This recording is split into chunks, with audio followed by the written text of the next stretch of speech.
আম খাওয়ার নিয়ম বলেছি আর তরমুজটা না বললে হয়। আজকের ভিডিওটা তরমুজ খাওয়ার নিয়ম জানানোর জন্য।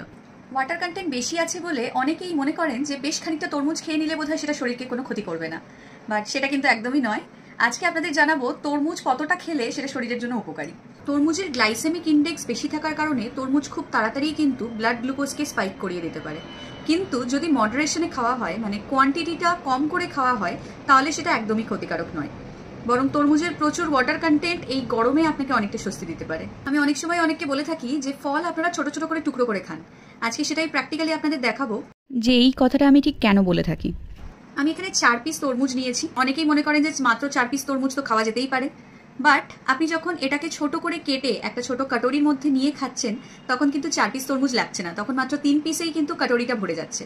তো আমি সবসময় এটাই সাজেস্ট করি যে কোনো ফল, যেগুলো মিষ্টি জাতীয় ফল, যেটা বেশি পরিমাণে খেলে আপনার ক্ষতি হতে পারে, সেটাকে সবসময় ছোট ছোট করে পিস করে খান। ম্যাক্সিমাম এরকম সাইজের 3টে পিস, যেটাকে কাটলে 1 বাটি ভর্তি হবে, ততটুকুনি কিন্তু একবারে আপনারা খেতে পারেন।